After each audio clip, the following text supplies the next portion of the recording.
Rhys Howells. Rhys Howells was an intercessor who lived in the town of Swansea in Wales, in Britain, in the early to mid 20th century. And God used him and his company. It wasn't just him alone. God used him and his company to produce certain feats of prophecy, fulfillment, and answered prayer that we're going to be examining this evening. Now, we have read many times the example of people like Daniel in the Bible. You know, people who prayed for the restoration of the nation of Israel.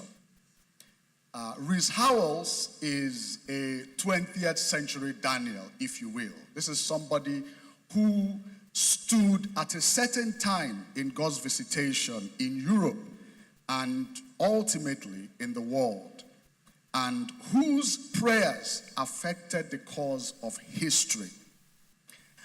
And I believe that that is what we're doing here in this conference. Amen? Amen. We are here to pray consequential prayers. Can I hear you repeat that after me? We are here to pray consequential prayers. Prayers that have consequence, powerful outcomes for our nation. Okay, I would like us to open first to Daniel chapter 9.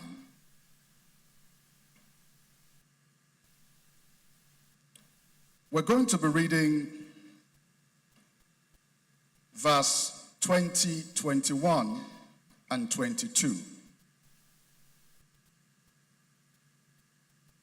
We might even read up to 23. Daniel chapter 9, 20 to 23.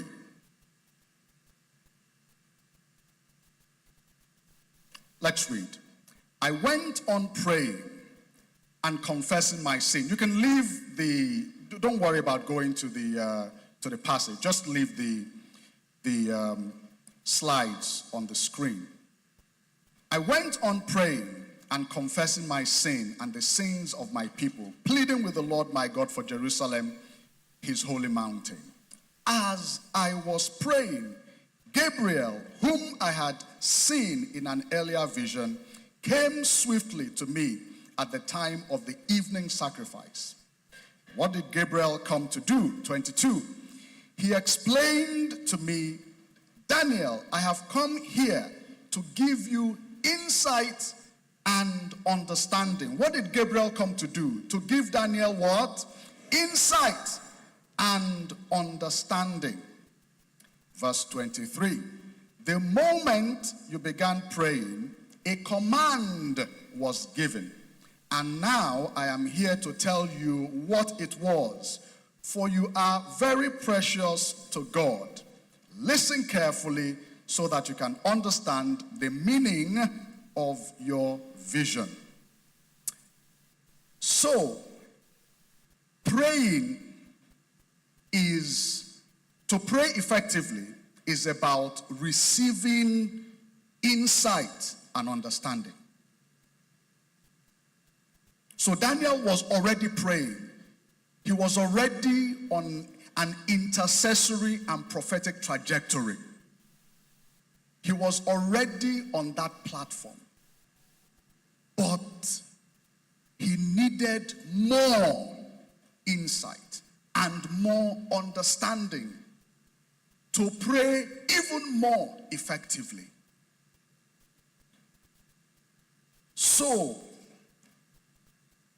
more insight, more understanding is needed in order to direct our prayers, to make them even better targeted, better focused, and pray in such a way that heaven will respond.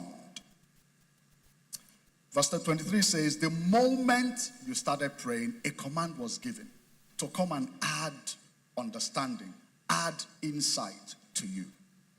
So what we're doing this evening is the business of insight and understanding. Amen?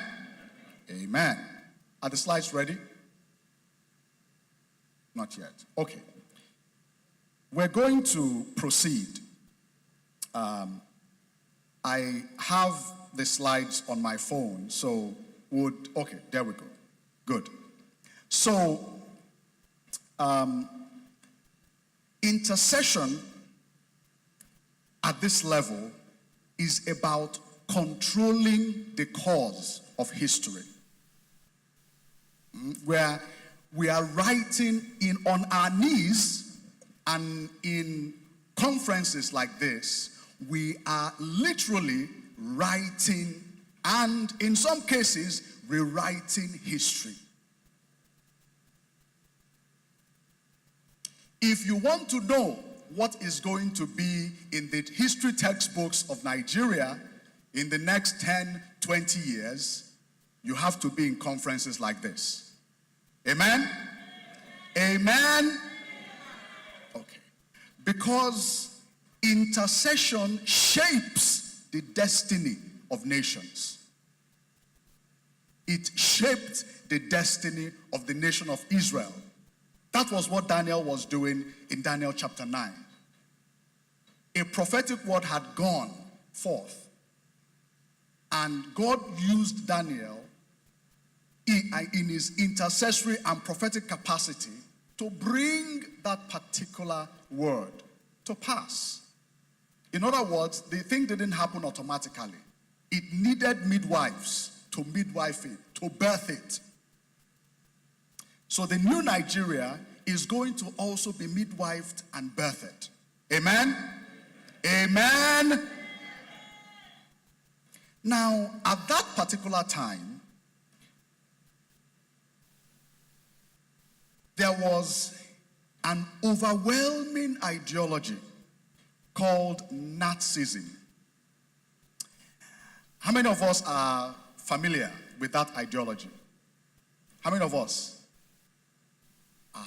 You see, there are not many hands raised up. Do you know why? Do you know why we don't know about this ideology? Because prayer defeated it.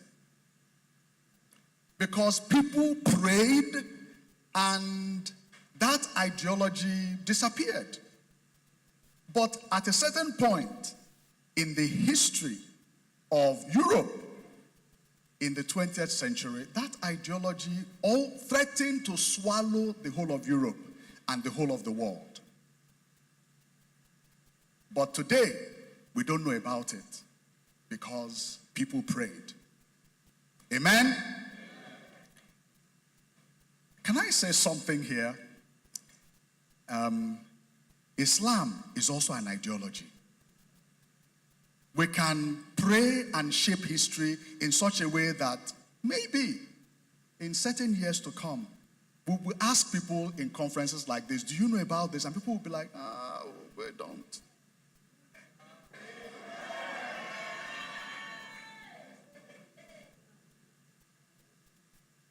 It is a question of people who travail to defeat ideologies like that. Next slide, please. So, Rhys Howells and his company were doing this in the middle of the Second World War. So, if you've read about the Second World War, you've read about, the Battle of Britain, the misadventure that accompanied the German campaign that went to Russia, the battle for mainland Europe.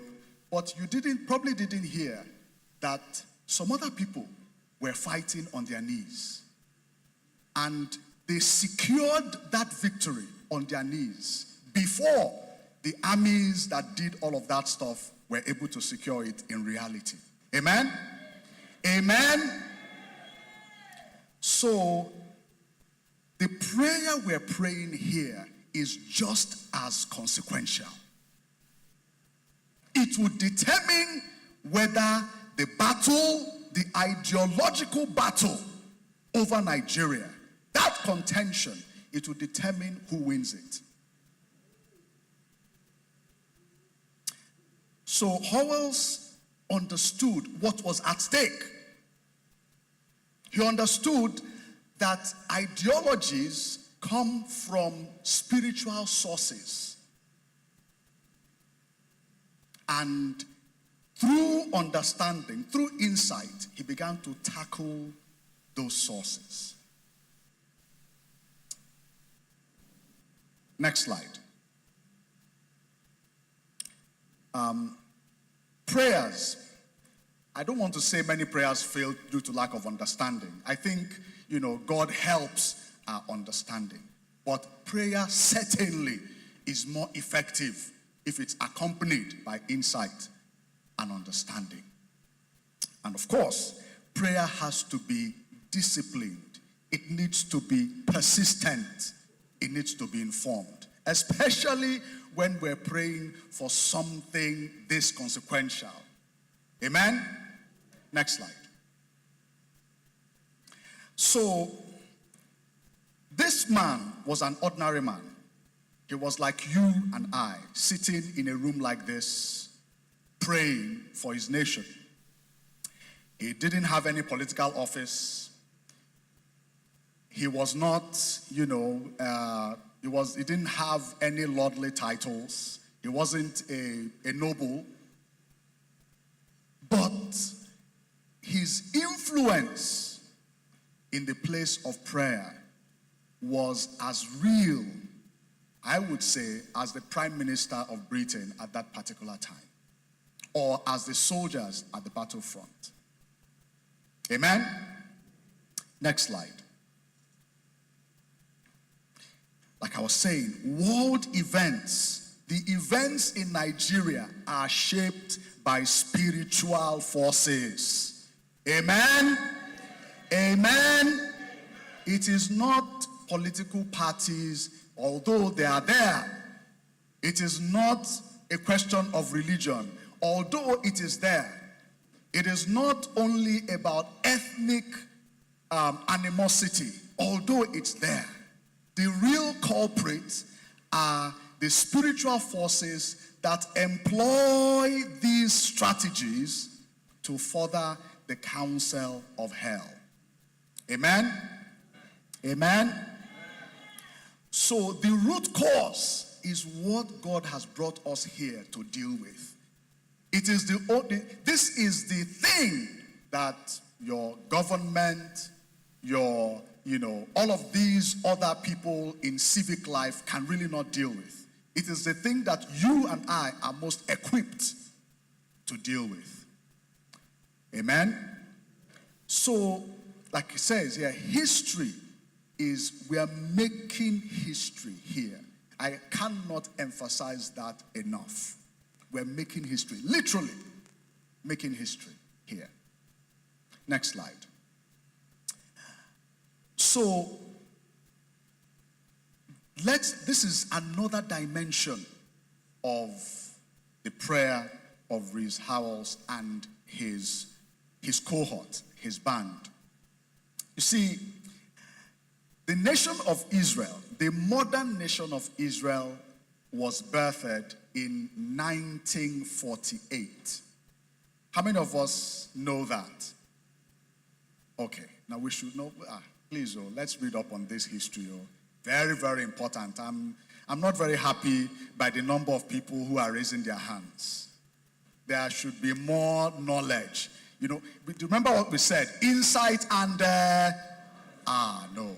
We can't be praying for consequential things, birthing of Nigeria, if we don't know how it happened with Israel. Hello? Okay. I think we need a bit of a little tutorial here. Amen? Okay. So, Israel, during the Second Temple period was the period from when Daniel was praying, when people like Nehemiah, Ezra, Zerubbabel, when they went back after that 70 years of captivity, they went back to Israel. They rebuilt Israel. It's called the Second Temple period.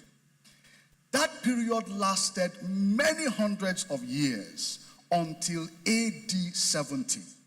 AD 70 was when Israel was sacked by the Romans, and the nation ceased to be. There was a lot of resistance afterwards, but it didn't amount to much.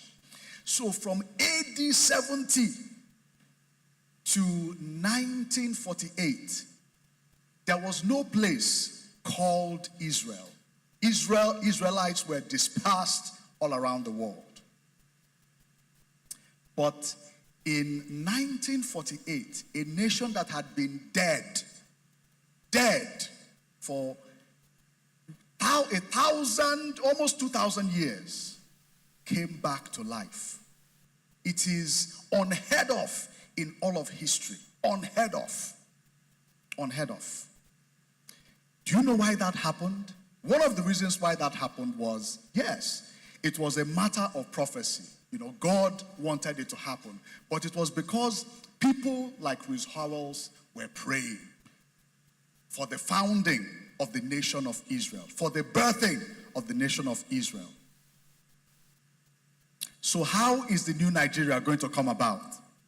How? How? How? How? How? By intercession. I mean, our own situation is even a little better. Israel just didn't exist. You know, there were Israelis there, you know, practicing people, doing all kinds of things all around the place. But as a modern nation, it didn't exist. At that time, the United Kingdom had the Palestinian mandate, what you call the Palestinian mandate. And because of disturbances around that place, because of the Holocaust, there was a moral outcry for a new nation of Israel. But the UK government had a problem. They were dependent on oil from the Arab nations. And of course, those people said, if you ever recognize this country, just forget about it. No oil for you. We'll cut off everything, all of that stuff. So they were in this really difficult political situation. The contention was much. So these prayers were taking place under those conditions. Ideological contentions flying up and down, huge economic considerations in the balance. The birthing of a new nation hung in the balance too. There was a real existential crisis. Does that sound like Nigeria at the moment?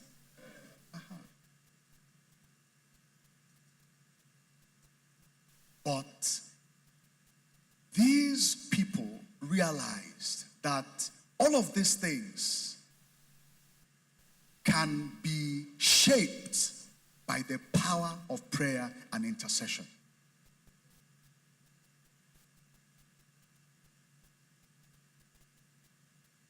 And they began to intercede for the restoration of the nation of Israel. They prayed with such fervor, with such power, with such results, with such consequence, with such an outcome, that the United Kingdom government, they took a decision that was against their own manifest economic interests. Why? Because people were praying. You know, there were a lot of hardliners in the government at that time who did not think that one, that the nation of Israel was feasible because it will exist in the middle of people who hated them. So they thought, why were we even doing this? This thing is not feasible. It's not going to. If you create this nation, it's not going to be long before all these enemies just swallow them up. And then they had their really difficult economic issues to deal with. But God's will prevailed in the end. And it was the most unlikely outcome. The most unlikely outcome. But these people were in a prayer meeting like this, birthing, travailing, shaping that destiny. And they were praying for a nation that, wasn't even theirs. These were British people.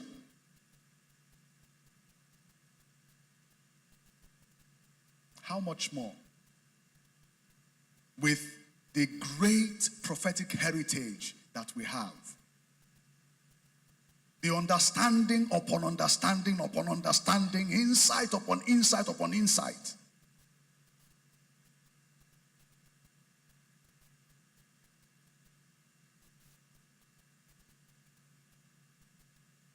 We have to produce something of consequence. A nation that we can look at and say, yes, God has done this. And he did it because he depended on you and I to bring it to pass.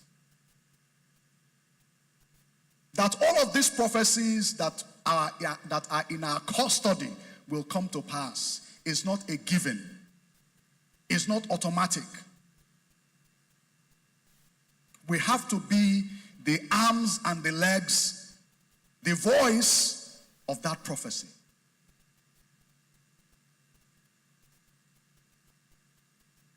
And God always has a praying remnant, a prophetic remnant.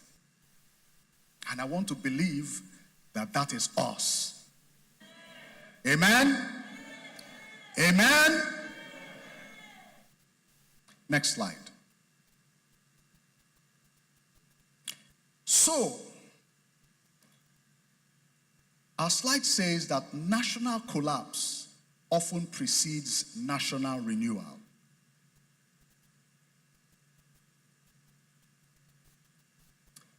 I've told us about the situation with Israel. In fact, this thing has happened with Israel twice. After the 70 years of captivity, the nation was prostrate. It was in ruins. And it was resuscitated. It was rebuilt, brick by brick. And then, after almost 2,000 years, it came back again.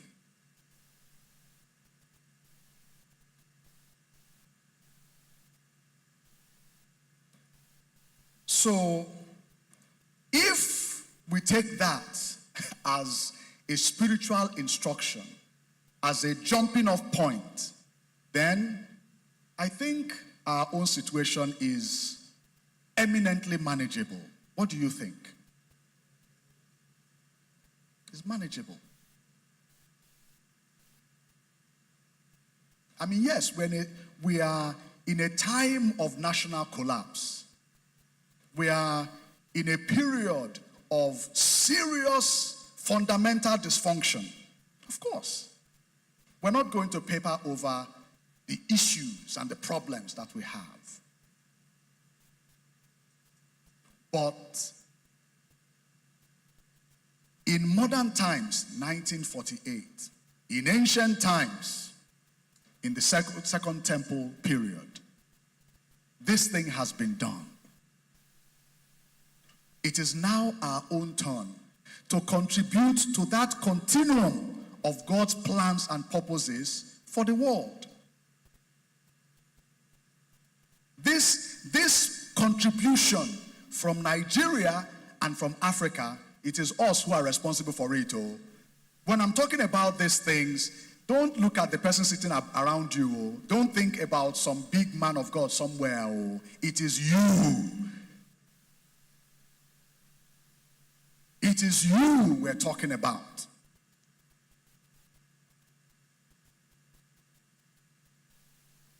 You are the one who is going to shape this history.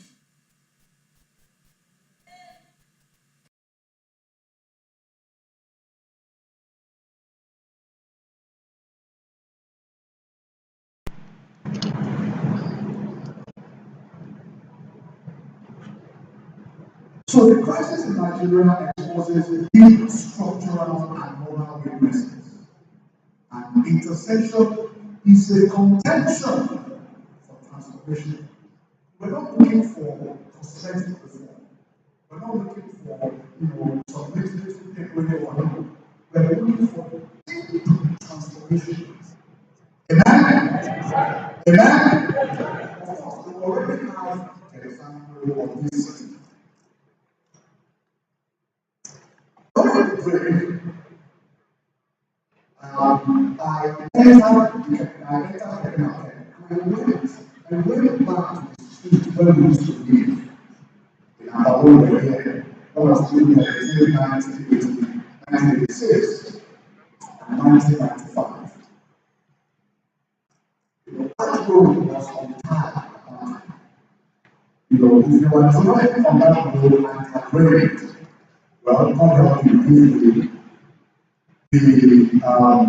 the potholes filled with water goes out of your car. But that road has now been paved. And I was looking down the road to where it was going. I had to call the driver to talk back, let us not go too far, because I have to come back and prepare for this meeting. I used to live in Aba when just in front of us here, this Iron University, just here. There used to be a huge mound of cabbage beside me. I was like a house beside me. I remember that very clearly. Today it's gone because of what? Transformation. It's not because people prayed and persevered in the prayer. There's another market. Just if you not even want to match some other thing that happened here, right? In that place, there used to be a vacant area where vultures used to gather to eat meat. Remember that?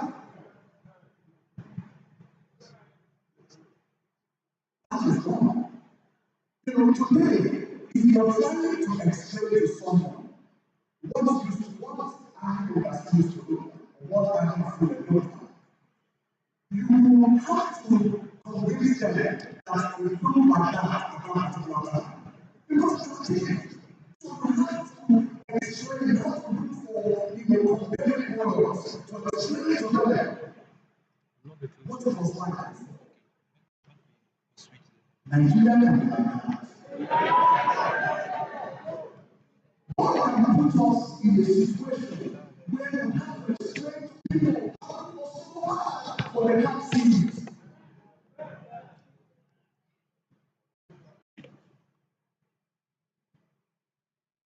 It is called a change of reality. There's an example that I usually use for it. The example of Hannah. There was a time when Hannah was looking for just one child. Right? She was bitter. She was in grief. And God gave her one child. And then God had to find her. Right? So when you go and see Hannah, at the time of the children, if she told you that there was a time she was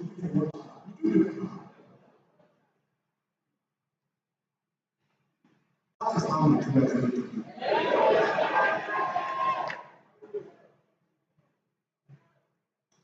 But that is because we can't join the family that's good. But there's a step, there's a process. So we are in the middle of that process. Next slide.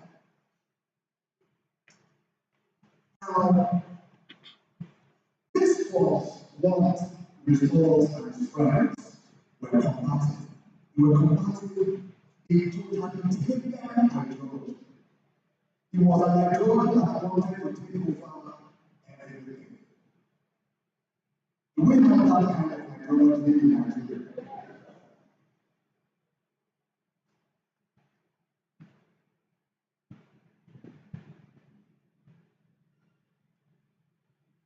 So you can see that we have people who have successfully dealt with things like that through intercession. And Nigeria's role is not going to be any different. Because God has moved.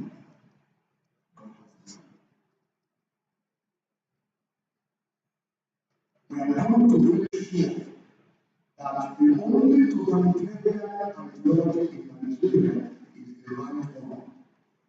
Amen. The prophetic destiny of our nation. Amen. Now, that ideology, the Nazis, also targeted the church. The devil is very predictable. He knows who to target. And we all know what is going on in Nigeria with the systematic killings of Christians in this nation. Right? There's a reason why that is. Because that spirit understands the people who have the capacity, the potential to displace it.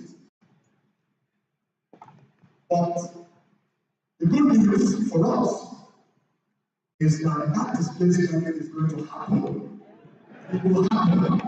It will happen. It will happen. It will happen. Next slide.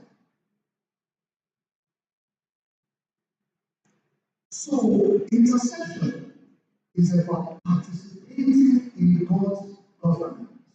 God has his own government.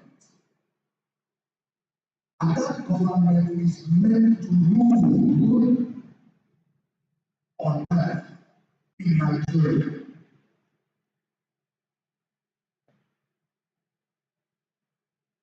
And it is our responsibility to enforce it. And using the word enforce intentionally. Because in spiritual terms and also in natural terms, government is about force. Amen? Amen? Amen? So we're here to enforce God's government in Nigeria. And we do so by intercession. It is how we participate in God's government. It says here that intercession aligns human responsibility with divine call. Next slide. Nigeria faces ideological security and moral confusion. You know, let me mention something about this moral confusion. You know that you are contending for something when people are not able to say the truth. That's what moral confusion is. When people are not able to say that they are Christians in Nigeria. It's true. Why is it such a controversial thing to say?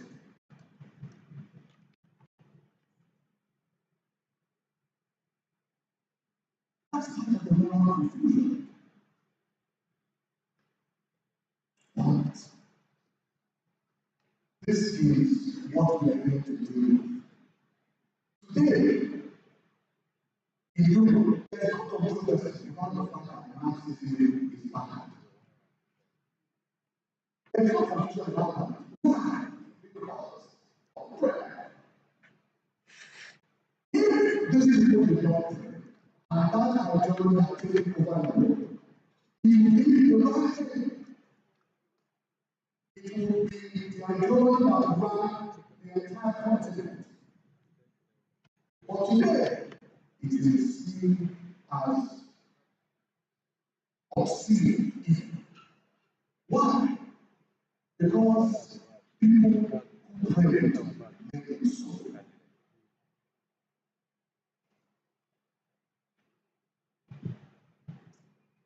So now this is very, very important. So I'm going to read it yesterday.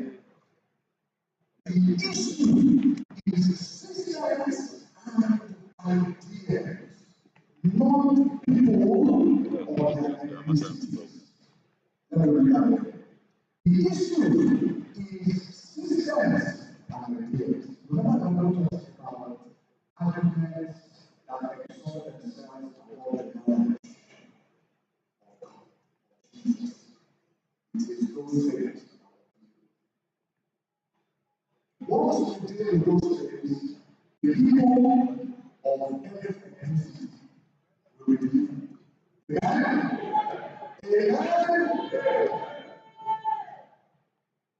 And you will see that there are good people everywhere. But the reason why that seems like it is a matter of context is because there is still a context. Amen?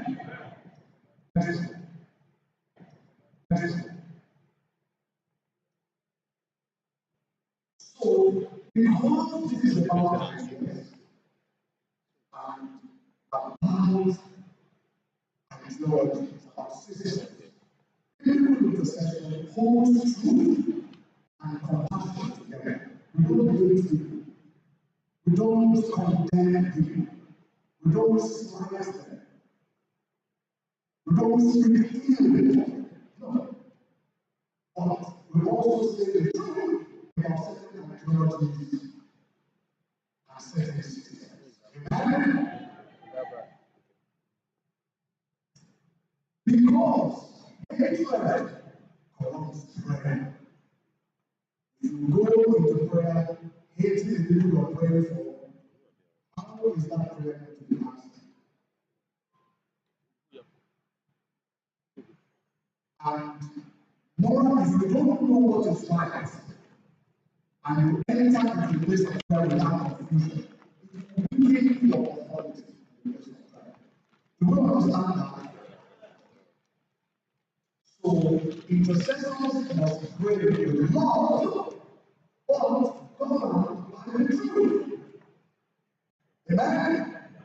Amen? Next slide. Next slide.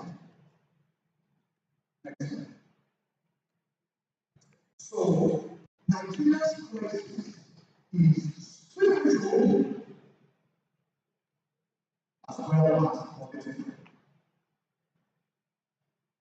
But we must rise beyond reactionary prayer. Reactionary prayer is a prayer that is very something happens. Something has happened, so we are praying, we are suffering for things. We have to pray prayers that cause other people, other systems, other ideas to react by staying away, by crumbling. So we need to go beyond this defensive attitude to prayer. This is defensive prayer. It's not that there is anything wrong with it. If something has happened, of course, we have to pray. But we can do better than that. value of understanding, the value of insight, is that it allows you to pray prayers you what is about to happen. So it is your own prayer that is happening. You take the initiative in the place of intercession. And the devil and so they become the people who are now reacting unsuccessfully all the time. Amen? Amen? Therefore,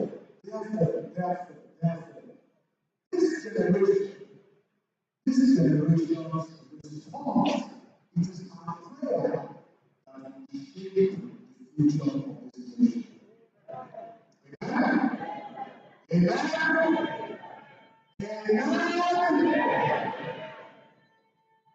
So let me also understand the responsibility. How do we understand responsibility? Okay, let's get some hands that are not raised. Now, what have I been doing here for the past, 20, 30 minutes?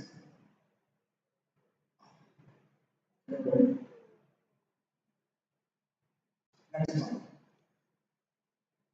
So, prayer must be sustained. It must be specific. Must be specific. But the time is gone for praying, certain general prayers. Oh Lord, bless us. Bless us to the Lord. What blessing are you looking for?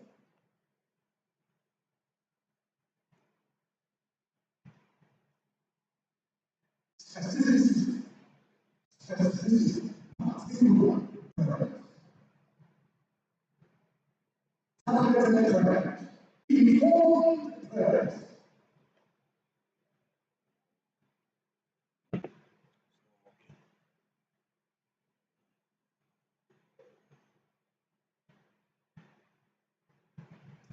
Prayers must target the system, the ideology that hold this country hostage. I know you know that corruption is an ideology. You know that. You know that. It's an idea. It's a power that tells you that you can't succeed except you know something. Except you need to live.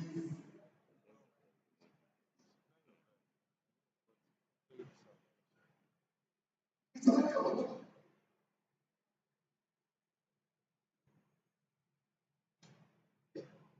So, the responsibility of intercessors is to deal with that ideology. So that the time will come in this country, in this nation, where we will try so hard to explain the ideology of corruption, and we have problems doing it. We have to depend on, historical experts to explain what it was like. When we see are using the past tense to describe it for a reason. Because our prayers are going to bring this corruption the past tense of our nation.